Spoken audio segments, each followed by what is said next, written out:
I thought I'll give a couple of practical examples around issues we face. So I have a presentation, but I won't stick to it. We are short of time and Praveen covered parts of it at least.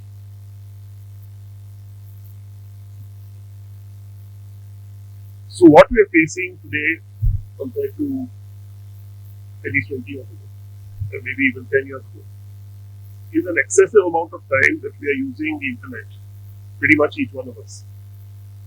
Even the room, and I'm part of that group that looks it up more periodically to see the emails, messages, looking up things that occur to us to Google or other platforms. But the impact of that is we are also sharing information about ourselves. Whenever we access a website, we are giving information about ourselves. They could also pick up the history of what we've been looking at. When we deal with our bank, when we deal with others on email, including through the hotel Wi-Fi, airport Wi-Fi, etc., we are potentially granting information from our system or our computer resource, which others can have access to.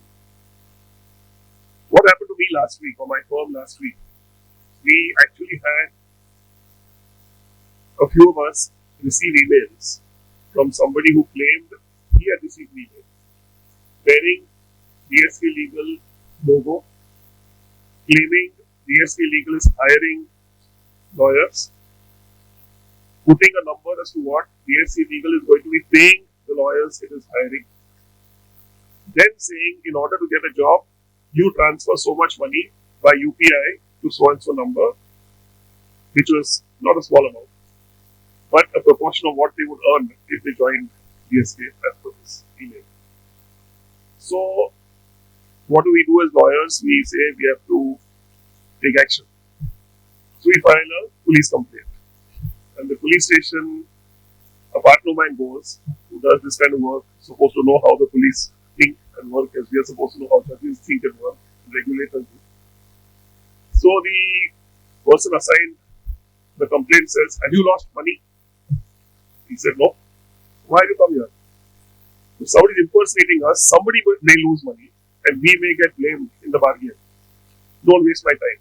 Literally, this was the response. So the point is, by putting our logo out on our website versus the old traditional letterhead concept which we had. We used to put a logo on letterhead, visiting card, and that's about it, right? Now it's on the website.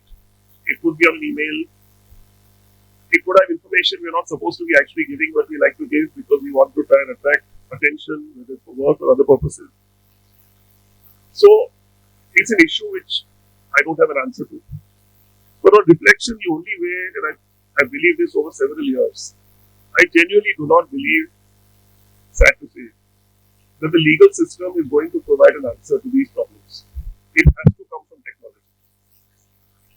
And the reason I say it has to come from technology is because unless the fixes come at a time when the emerging technology is being applied, it's not going to work. As you know, a law to come into place which is meaningful in today's world of technology advancement, it's already too late. It's moved on from what you're trying to fix. At the same time, we have situations where, as we know through what we wear on our wrist, which we used to call a watch, we now call it many other things apart from a watch, it gives information that can actually help. And people have actually had health warnings coming from these gadgets, which helps them to address it at a time before it gets into a crisis for them. Having said that, it also puts all your personal information out there. I remember a case some years ago when a company had put out a request to all their staff to get a medical test done. The medical test included certain sensitive diseases. The report, instead of going to the employees, went to the employer. The employer sacked a couple of those people. The employee sued saying, how could you pass my data onto my employer? So these are real situations we are going to be facing. So while there's a lot of positive in terms of the opportunity that this gives us to be healthier, to have better communication, to have better transaction ability with our bankers, insurance companies, etc. The reality is we are facing a crisis in terms of our privacy being lost. and lost beyond what we can even imagine. Security, similarly, a lot of us will save our passwords on our computer device itself, whether it's a laptop, iPad, mobile phone. The moment that is accessed by somebody, he gets all that information. And more particularly, as we know now, small children, even I can't say small, young children are given access to computer resources. Sad to say, often to just keep them quiet and not cry because they want to do something that you don't want them to do. But they actually are interacting again to a large extent because we give them access to YouTube, we give them access to Google, we give them access to Netflix, etc. The older ones, we know for a fact, and there are plenty of cases, who put up material on Facebook, LinkedIn, and whatever the newer ones are now. Includes photographs of where they are at a point of time, information as to when they're leaving for a holiday. Right? All this allows people to even come and break into your house if they know it's going to be empty. That's a simple one. But give information out about you that's not going to help you in particular or your family. Cyberbullying, young kids don't talk about. They're too scared. Because if they've gone to a website you should not have gone to, they don't want to come and disclose it. Grooming, where they're actually cultivated to believe a certain situation exists. Again, I don't know how many of you have come across a situation like this, but I actually know somebody who, through a dating website, packed up, went all the way to the United States to marry a person she had met through the dating website. The person did not exist. Had to come back. So we've got currently, and Praveen covered it, so I'm not going to dwell on it, but we have the earlier rules under the Information Technology Act. But it was really considered a toothless law, which is why a lot of us have not even heard of it. The new act that's going to come will change it. Having said that, the application is going to be a challenge to my mind in many ways. As we are all aware, being lawyers, the procedural practice we like to follow under the principle of natural justice, etc., is a long process in whatever we do. Till, again, to my mind, it is done through technology itself. That long process is going to kill the ability to actually make this effective to a very large extent. But having said that, it is going to have a mechanism where the penalties are significant. It's up to 250 crores. For this situation of children, it's been addressed. We don't know yet how you'll figure out or they'll figure out a child at the other end. That's something we'll find out. Praveen covered this, so I don't want to dwell on it. But I don't know how many of us can even begin to understand where our data is reaching, how it's being processed, and how our lives are being affected by it. AI is a long way away. I know some of us use a ChatGPT, some of us use some of these programs because they facilitate our daily life, and it's helpful, like I said earlier. But how is the data being transformed? And how is it being sold? How is it being packaged? How is it then used to affect our lives? A simple thing I was not aware of personally till a couple of years ago. Advertising today can be so specific through a Google or some of these platforms. It can target this 1 square kilometer.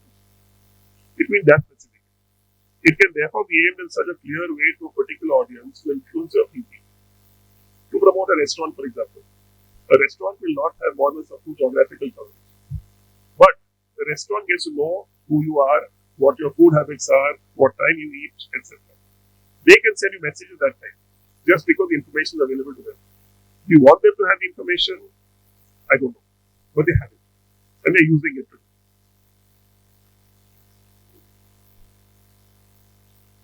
So we also, as you've seen, potentially looking at new criminal laws. Again, for those of us who practice in the Indian courts, despite all the efforts made at various levels, I think we've all realized it's a long,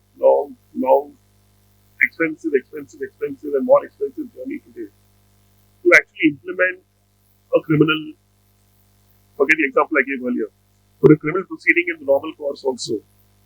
So I think the catch is going to be, again, to what extent is the law going to be as well written as possible. To what extent will it be current versus something that's past?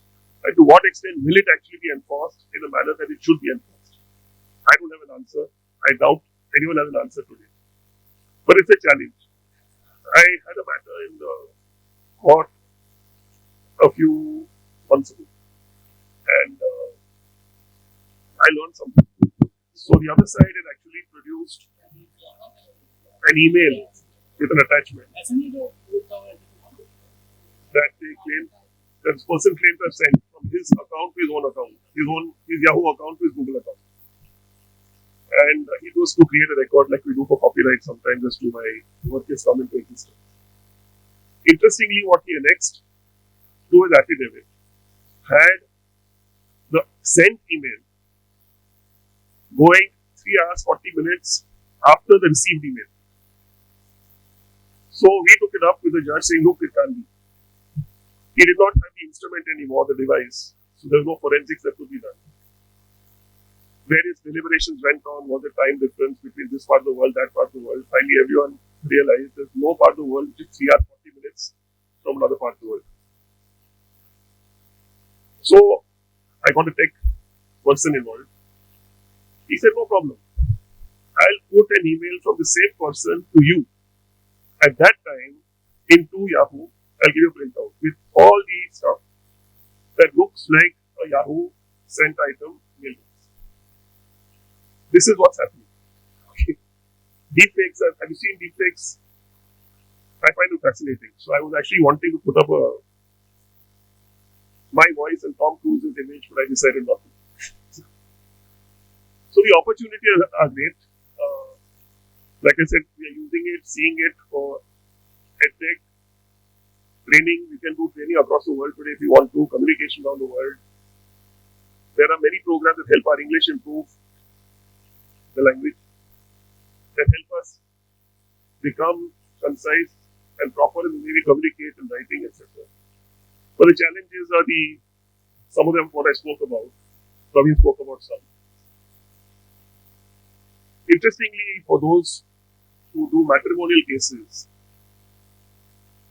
bogus messaging is used a lot, sad to say.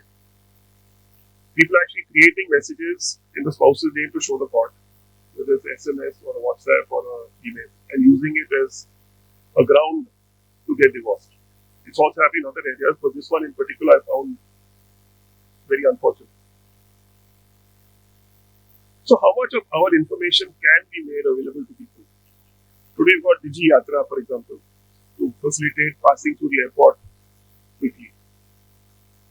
They put a whole list of things below, if you look at the site, as to what they'll retain with them and what they will let go of. But the fact is, you put your Aadhaar card details in, which means pretty much most of the information is now with them.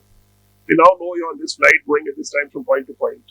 If they know, I don't know who else knows. Earlier only the airline knew. Or maybe the travel agent, the airline knew. Now I don't know who knows. And soon I'm pretty sure that information will go to automatically putting in information, are you veg, non-veg, personal preferences, you like eggs, don't like eggs, all that's going to happen. And we'll appreciate it because it feeds our own ego, thinking I'm so important, the airline knows all my likes and dislikes. So training in organizations, including our organization, I would suggest, is critical. Because the chance of things going wrong, the chance of data leakage, we all sign confidentiality agreements, or it's anyway assumed that we have privilege and all the rest of it. Is it really something we are abiding by? If I access a hotel Wi-Fi, like I said, and somebody hacks into my system, where's my confidentiality gone? Is my confidentiality clause in my engagement letter something I need to modify? To ensure I put a disclaimer that I do not have access over these things, or I don't have control over these things. So the challenge is going to be a client is soon going to say, well, don't access the hotel Wi-Fi. Use your own system to the extent that helps.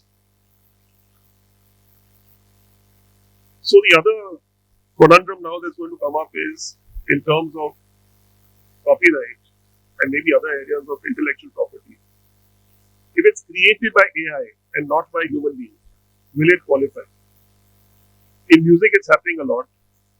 In visuals, it's happening more and more. Photography, etc. So will that be a copyrighted work? It has been generated by a system without any human intervention at all potentially. It's a question. I don't know the answer, but in the US clearly it cannot be, because there they say it has to have a human authorship.